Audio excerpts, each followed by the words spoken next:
Desde o momento em que aceitou a carga, Adalberto sentiu que algo estava errado. O destino era um armazém no interior de Minas Gerais, longe de qualquer civilização. O cliente foi específico. Entregue a carga antes do amanhecer e nunca pare na curva da cruz. Adalberto era um caminhoneiro experiente. Já tinha cruzado o Brasil de ponta a ponta e encarado tempestades, estradas esburacadas e até assaltos. Mas nunca tinha ouvido falar da tal curva da cruz. Ele riu nervosamente da superstição e colocou o pé na estrada. A noite estava escura, a estrada deserta.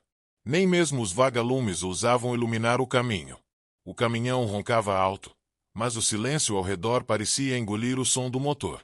Adalberto ligou o rádio para afastar o desconforto, mas tudo que conseguiu foi estática. Tentou mudar a estação, mas nenhuma frequência parecia funcionar. Horas depois, o GPS indicou que ele estava se aproximando da tal curva da cruz. Foi então que os problemas começaram. O caminhão, que até então funcionava perfeitamente, começou a falhar. Os faróis piscavam, o motor engasgava, e um cheiro de queimado invadiu a cabine. Droga, murmurou, estacionando no acostamento. Ele desceu para verificar o motor. Enquanto mexia nas peças, um vento frio atravessou a estrada, carregando consigo um som distante. Parecia um gemido, ou talvez um choro. Adalberto olhou ao redor, mas não viu nada. Apenas a escuridão absoluta da mata fechada. Coisa da minha cabeça, disse, tentando se convencer. De repente, ele notou algo no asfalto, logo à frente. Uma cruz pintada com um vermelho escuro. Sangue. Não podia ser. Ele esfregou os olhos. Quando olhou de novo, a cruz parecia maior, quase brilhando sob a luz fraca dos faróis intermitentes. Melhor terminar logo com isso, resmungou, voltando ao volante. Assim que colocou o caminhão em movimento, o rádio voltou a funcionar. Mas, em vez de música, uma voz feminina sussurrou. Não olhe para trás. Adalberto gelou. Desligou o aparelho imediatamente, mas o som continuou. A mesma frase, repetida, como se estivesse sendo dita dentro de sua mente. Não olhe para trás. Não olhe para trás. O caminhão acelerava sozinho, mesmo com o pé de Adalberto longe do acelerador. Ele segurava o volante com força, tentando controlar o veículo. Foi então que percebeu pelo retrovisor algo que não deveria estar ali, uma figura sentada no banco de passageiro.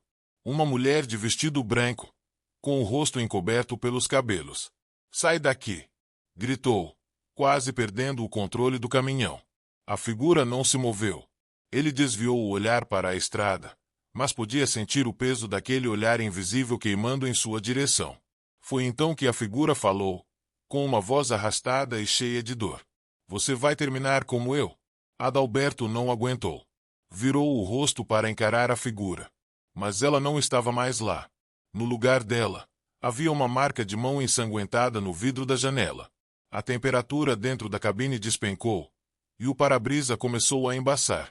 Escrito no vidro, com letras tremidas, estavam as palavras: volte agora. Mas ele não podia voltar. O cliente foi claro. A carga precisava chegar antes do amanhecer. Ele pisou fundo no acelerador, tentando ignorar os sons, agora mais altos, de risadas e sussurros vindo de todos os lados. Quando finalmente cruzou a curva da cruz, algo aconteceu. O caminhão apagou por completo, forçando-o a parar. Adalberto saiu novamente, dessa vez armado com uma lanterna. A estrada estava deserta, mas havia algo diferente. As cruzes no asfalto, antes pintadas, agora eram reais. Dezenas delas, espalhadas ao longo do acostamento. Ele ouviu passos atrás de si.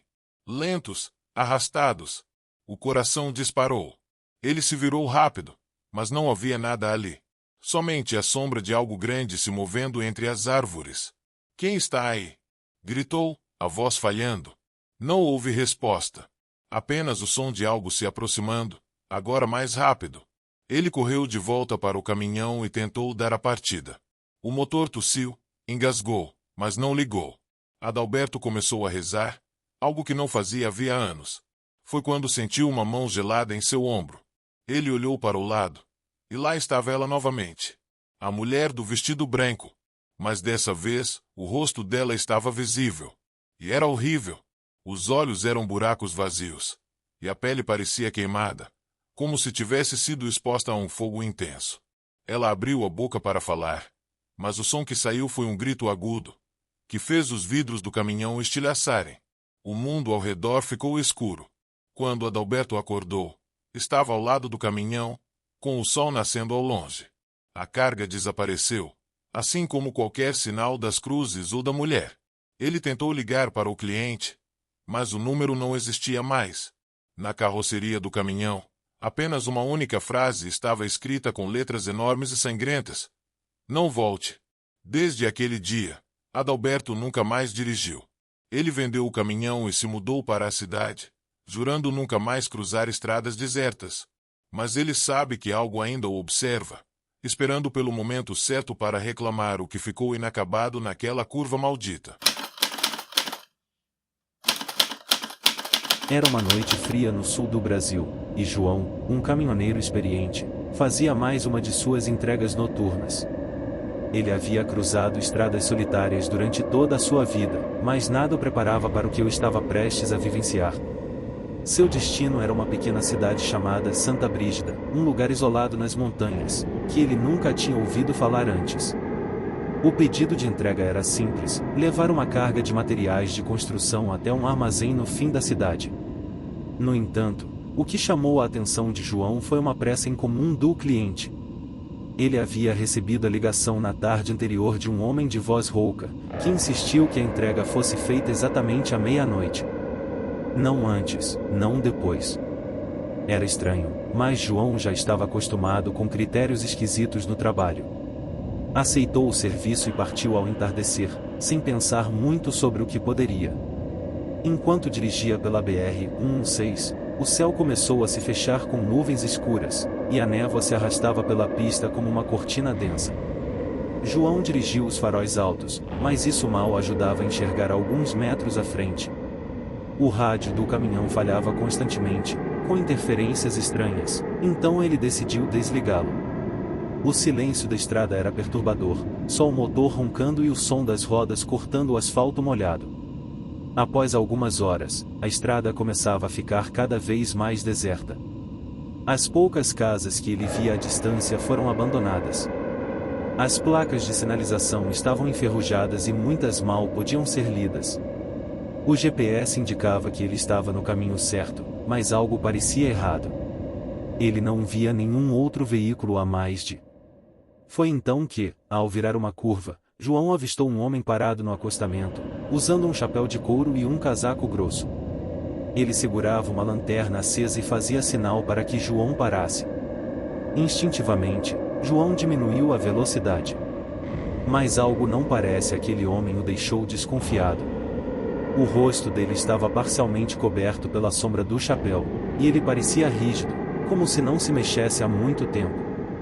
João passou direto por ele, com o coração acelerado. Quando olhou pelo retrovisor, o homem ainda estava lá, parado, olhando o caminhão, com a lanterna balançando-no. Após meia hora, João finalmente avistou a entrada para Santa Brígida. A cidade estava envolta em escuridão total. Nenhuma luz nas casas, nenhum movimento nas ruas. Tudo parecia congelado no tempo. João parou o caminhão em frente ao armazém indicado e desceu para encontrar o cliente, mas o local estava completamente vazio. Ele tentou ligar para o número do homem que o contratou, mas a ligação não estava completa. Sem opção, João. Enquanto aguardava na cabine do caminhão, ele seguiu passos lentos e arrastados vindos de trás do veículo. Olhou pelos espelhos, mas não viu nada. O som continua, agora mais próximo. Ele saiu do caminhão e, com uma lanterna na mão, caminhou em direção ao som. No chão, havia marcas de pés descalços na lama que levavam para dentro do. João hesitou, mas sua curiosidade o levou a seguir as pegadas. Ao abrir a porta do armazém, ele foi recebido por um cheiro forte de mofo e madeira apodrecida. A lanterna tremia em sua mão enquanto andava entre as prateleiras vazias. Foi então que ele ouviu uma risada infantil vinda do fundo do galpão. Ele parou imediatamente. Não havia crianças naquele lugar, pelo menos, não deveria haver. A risada ecoou mais uma vez, e dessa vez João correu de volta para o caminhão, sem olhar para trás. Sem entregar a carga, João decidiu abandonar o serviço e sair de Santa Brígida o mais rápido possível. Ele pegou a estrada de volta, acelerando na esperança de deixar aquela cidade fantasma para trás. Porém, algo estranho. Após alguns minutos de direção, ele descobre que estava passando pelo mesmo ponto onde havia visto o homem com a lanterna. O mesmo chapéu, o mesmo casaco. Ele já tinha saído da cidade. Como era possível? João aumentou a velocidade, seu coração disparado. Quando olhei no retrovisor, o homem estava novamente parado. João fazia horas, mas sempre acabava no mesmo lugar, cruzando a mesma curva, vendendo o mesmo homem. A estrada parecia não ter fim, como um ciclo interminável. O pânico começou a tomar conta dele. Ele tentou parar o caminhão em uma área diferente, para entender o que estava acontecendo. Saiu do veículo e se reuniu por ajuda, mas tudo que ele ouviu foi o eco de sua própria voz na neblina densa.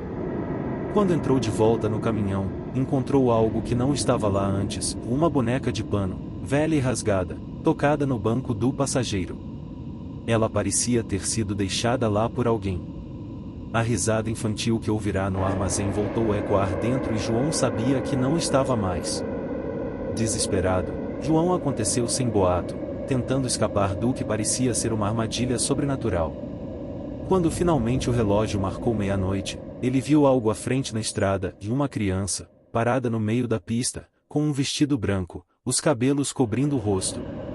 Ele freou bruscamente, mas já era tarde demais. A última coisa que João viu antes do caminhão colidir foi uma criança levantar a cabeça e sorrir. Mas não era um sorriso normal. Era um sorriso vazio, frio, como se pertencesse a algo que não era humano. Quando a polícia encontrou o caminhão na manhã seguinte, ele estava vazio. João havia desaparecido sem deixar vestígios, assim como muitos outros motoristas que se aventuraram na estrada maldita. A cidade de Santa Brígida não consta em nenhum mapa, e aqueles que ousam procurá-la nunca voltam para contar a história. Gostou deste relato? Curta, comente e se inscreva em nosso canal.